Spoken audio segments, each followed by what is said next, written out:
Hello iron friends, मैं Monera सिवलरी coaching में आपका फिर से स्वागत करता हूं। और आज अपन पढ़ने वाले हैं प्रश्नमाला 1.1 का दूसरा क्वेश्चन। तो इससे पहले मैंने प्रश्न नंबर 1 करवा दिया, उसमें एचसीएफ निकालना था तो वो कर लिया था। और आज अपन करने वाले इसका दूसरा उदाहरण। तो इससे पहले जो भी चैनल पर नए है तो चैनल को सब्सक्राइब कर लीजिए और सब्सक्राइब करने के बाद बेल आइकन दिया उसे प्रेस कीजिए, ऑल पे सिलेक्ट कर लीजिए ताकि आपको हर एक नए वीडियो की नोटिफिकेशन आप तक पहुंचती रहेगी। ठीक है, तो इसका पहला जो क्वेश्चन कर लिया, दूसरा क्वेश्चन दे रहे हैं, देखते हैं। दर्शाइए कि कोई भी धनात्मक विषम पूर्णांक 6q प्लस 1 या 6q प्लस 5 के रूप का होता है।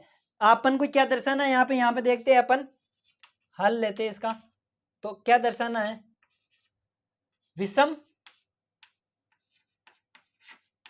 धनात्मक पूर्णांक किस रूप में दर्शाना है, 6q प्लस 1 व 6q प्लस 5 के रूप में दर्शाना है।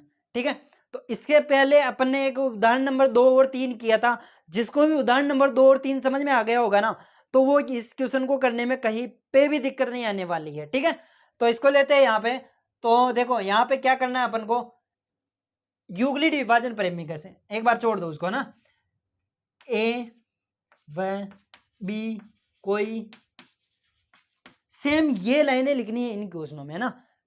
कोई दो धनात्मक पूर्णांक है। ठीक है, कोई दो धनात्मक पूर्णांक है तथा कोई अद्वितीय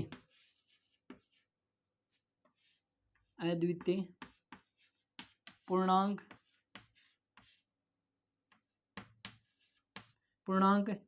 Q व R है। तो यूक्लिड विभाजन प्रमेय से क्या होता है, तो यूक्लिड विभाजन एल्गोरिथम प्रमेय से है ना, प्रमेय से। तो उससे क्या होता है, A बराबर होता है BQ प्लस R। तो यहाँ पे देखो B यहाँ से लेना अपन को, तो B बराबर क्या दिखाई दे रहा तुम्हें, B बराबर 6 दिखाई दे रहा है। यहाँ पे देखो जहां A बराबर BQ प्लस R होता है, जहां R का मान है ना वो 0 से बड़ा बराबर और B से छोटा होता है। R बराबर 0 से बड़ा बराबर और B से छोटा होता है। ठीक है, तो देखो R बराबर क्या क्या आ सकते हैं, B बराबर 6 रखा तो R बराबर आ सकते हैं अपने 6, तो 6 से छोटा 0 से बड़ा क्या है, तो R बराबर क्या आएगा 0 1 2 3 और 4 और 5 4 और 5। तो यहां तक समझ में आ गया होगा आपको। देखो यहां तक कुछ भी नहीं करना, बस यहां तक तो सेम पैटर्न रहने वाला है। हर एक क्वेश्चन में कोई भी दिक्कत नहीं आएगी, हर एक क्वेश्चन में सेम यही पैटर्न रहने वाला है। अब देखते हैं इसके बाद क्या करेंगे। इसके बाद अपन 1-2 स्टेप पे अपन को चूज करनी है किस किस प्रकार। तो पहली स्टेप क्या करेंगे अपन, तो पहली स्टेप करेंगे यहाँ पे, तो यहां से कर रहा हूं मैं, पहली स्टेप करेंगे यहाँ पे। तो फर्स्ट करेंगे अपन A बराबर BQ प्लस R होता है यूक्लिड विभाजन।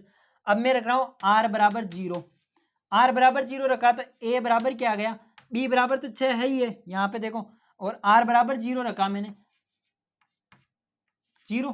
ठीक है, तो इस 0 का कोई मतलब ही नहीं, तो इसको खत्म कर दो।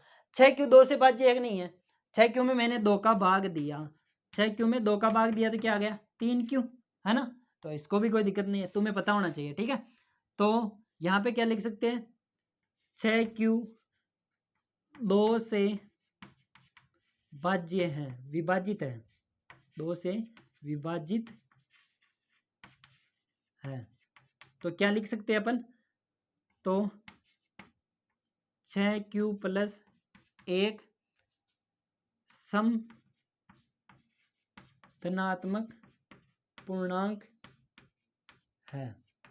ठीक है, पहली शर्त तो कर ली अपन ने, ये तो किस रूप में आ गया, सम धनात्मक पूर्णांक में आ गया।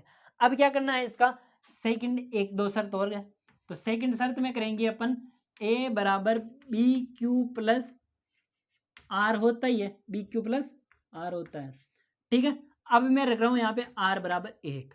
जब मैंने आर बराबर 1 रखा तो ए बराबर क्या आ गया, ए बराबर बी का मान तो है अपने पास 6 और क्यू का मान क्या है अपने पास 1।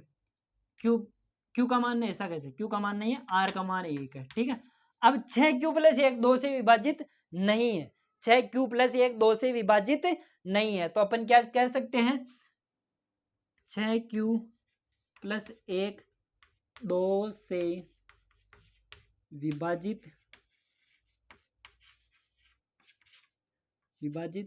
नहीं है। 6 क्यू प्लस 1 2 से विभाजित नहीं है, तो अपन क्या कह सकते हैं यहाँ पे, 6 क्यू अतः 6 क्यू प्लस 1 विषम धनात्मक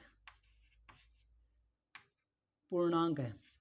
क्या है, विषम धनात्मक पूर्णांक है। ठीक है, यहां तक आपको समझ में आ गया होगा। ठीक इसी प्रकार अब आर बराबर अपन को 0 और 1 तो ले लिया, आर बराबर 2 3 4 5 भी लेना है इसी प्रकार, है ना, तो वो भी लेते हैं यहाँ पे थर्ड स्टेप, है ना। तो थर्ड स्टेप में देखो वो भी नहीं लेते हो, देखो तुम्हें भी पता है, अब 2 रखोगे तो 2 रखोगे तो वो यही आने वाला है, तो अपन डायरेक्ट ही 5 ही ले लेते हैं, क्योंकि 5 ही तो दर्शाना अपन को, 3 और 4 का तो कोई काम है ही नहीं है। 3 का थोड़ी पूछा है इसने, एक बार मैं कोड बुक देख लेता हूँ, 3 का भी पूछा है इसने, है ना। 3 6 क्यू प्लस 3 भी इसी रूप का है क्या, ये भी पूछा है। 6 क्यू प्लस 3 भी क्या इसी रूप का है क्या, ये भी पूछा। 6 क्यू वहाँ पे नहीं दिखे तो यहाँ पे लिख देता हूँ मैं, 6 क्यू प्लस 3 भी इसका रूप ही बताना है, इसको मैं मिटा देता हूँ यहाँ पे, है ना। तो अब लेते हैं 2 लेते हैं, आर बराबर 1 तो ले लिया, मैं आर बराबर ले रहा हूँ 2, है ना। आर बराबर 2 लिया मैंने, तो ए बराबर क्या आ गया, यहाँ पे रखो, तो 6 क्यू प्लस 2, तो यहाँ से 2 कॉमन लो, तो ए बराबर आ गया 6, तो 3 क्यू प्लस 1, तो ये तो 2 से बचिए, इसमें यदि 2 का भाग दूं मैं, जैसे 2 इंटू 3 क्यू प्लस 1 में भाग दूं मैं 2 का, तो भाग जा रहा है, तो 2 से 2 कैंसिल, आई समझ में। तो इसको इस स्टेप को तुम लिखना, मैं तो जगह नहीं है इसलिए मैं थोड़ा शॉर्ट लिखूंगा, तो यहाँ पे मैं क्या लिखूंगा, 6 क्यू प्लस 2 2 से विभाजित है, 2 से क्या है, विभाजित है, 2 से विभाजित है तो क्या कहेंगे अपन, अतः 6 क्यू प्लस 2 सम धनात्मक पूर्णांक है, समधनात्मक पूर्णांक है। मैं शॉर्ट लिख रहा हूँ ताकि यहाँ पे मैं बोर्ड में जगह कम है इसलिए, है ना। ठीक है, अब यहाँ पे ले रहा हूँ मैं चौथी स्टेप, तो चौथी स्टेप क्या है, 3 तो हो गए ना, ये तीसरी है, फर्स्ट सेकंड और ये थर्ड, और चौथी स्टेप है। चौथी स्टेप में मैं लूंगा आर बराबर 2 तो ले लिया, आर बराबर 3 ले रहा हूँ मैं, आर बराबर 3 लिया मैंने, आर बराबर 3 लिया मैंने, तो आर बराबर 3 लिया, तो ए बराबर क्या आ जाएगा अपने पास, ए बराबर आ जाएगा 6 क्यू प्लस 3। अब 6 क्यू प्लस 3 तो 2 से विभाजित है ही नहीं है ना, तो यहाँ पे लिख दो 6 क्यू प्लस 3 2 से विभाजित नहीं है, 2 से विभाजित नहीं है, तो अपन क्या लिखेंगे, अतः 6 क्यू प्लस 3 विषम धनात्मक पूर्णांक है। ठीक है, यहां तक आपको समझ में आ गया होगा, मैं एक बार नीचे करके दिखा देता हूं आपको, तो ये समझ में आ गया होगा आपको। ठीक है, तो इसके बाद लेता हूं मैं इसका नेक्स्ट 3-4 स्टेप कर लिए, तो यहाँ पे समझ में आ गया ना, दिख रहा नहीं होगा, ये अब तो दिख गया, तो यहाँ पे देख लो, तो ये क्या है, 6 क्यू प्लस 3 भी विषम धनात्मक पूर्णांक है। अब इसके बाद देखते हैं इसकी 5वीं स्टेप, तो 5वीं स्टेप को मैं यहाँ पे कर रहा हूँ, तुम्हें कंटिन्यू करनी है, 5वीं स्टेप कर रहा हूँ मैं। आर बराबर लिया मैंने 3 तो ले लिया, 4 लेता हूँ मैं, आर बराबर 4 लिया, तो आर बराबर 4 लिया तो ए बराबर क्या आ गया 6 क्यू प्लस 4। अब ये तो 2 से विभाजित है, इसमें 2 कॉमन लेके 2 का भाग जा रहा है, यानी कि 2 कॉमन लिया जैसे यहाँ पे, तो 2 कॉमन लिया तो अंदर बच गया 3 क्यू प्लस 2। अब 3 क्यू प्लस तो 2 तो 2 से कैंसिल हो रहा है, तो ठीक है, तो अपन क्या लिख सकते हैं 6 क्यू प्लस 4 2 से विभाजित है, अतः 6 क्यू प्लस 4 सम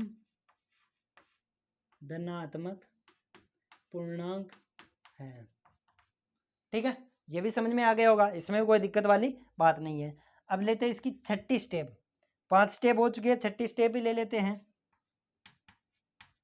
छठी है ना, छठी स्टेप में लेंगे ए आर बराबर 5, तो आर बराबर 5 लिया मैंने, तो ए बराबर क्या आ गया अपने पास 6 क्यू प्लस 5, 6 क्यू प्लस 5। अब ये तो 2 से विभाजित नहीं, अब 2 से विभाजित नहीं है तो 2 से जो संख्या 2 से विभाजित नहीं होती उसे कौन सी कहते हैं विषम संख्या कहते हैं, ये धनात्मक तो ही है।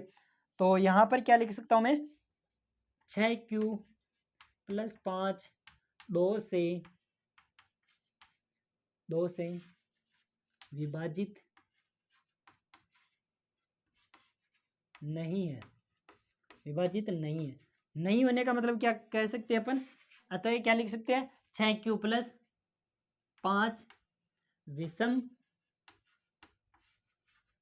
धनात्मक पूर्णांक है। कौन सा विषम धनात्मक पूर्णांक है। ये 6 की 6 स्टेप लिख दी मैंने, 6 की 6 स्टेप आपको समझ में आ गई होगी। अब यहाँ पे देखो क्या करना है, एक बार वापस में रिवाइज करा देता हूँ। क्या करना है, पहले अपन को क्या लिखना है विषम धनात्मक पूर्णांक, ऐसे ही अपन को सिद्ध करना है ए व बी कोई 2 धनात्मक पूर्णांक है तथा कोई 2 अद्वितीय पूर्णांक क्यू तथा आर है। अब क्यू तथा आर है, यूक्लिड विभाजन प्रमेय कहती है अपनी ए बराबर बी क्यू प्लस आर, जहां पर आर का मान जो 0 से बड़ा और बराबर होता है तथा बी से छोटा होता है। बी क्या होता है भाजक, तो भाजक से तो शेषफल छोटा ही होता है, तुम्हें भी बताया, ठीक है। और बाद में ये स्टेप मैंने समझा दी है, ये ऐसे कैसी, बस ए बी का मान तो है ही अपने पास 6 और आर का मान चेंज करते जाना और बताते जाना, जिसमें 2 का भाग जा रहा विषम समधनात्मक और जिसमें 2 का भाग नहीं जा रहा वो विषम धनात्मक पूर्णांक हो जाएगा, ठीक है। तो अब देखेंगे इसके बाद इसके नेक्स्ट वीडियो में इसका नेक्स्ट क्वेश्चन, तीसरा क्वेश्चन बहुत अच्छे तरीके से समझ में आ गया होगा। और जिसको भी इसकी पीडीएफ चाहिए, वीडियो के डिस्क्रिप्शन में इसके पीडीएफ अवेलेबल है, और वहाँ पे जाके आप और सही समझ लेना, ठीक है उससे, ठीक है। ओके, अगले वाले वीडियो का वेट करना।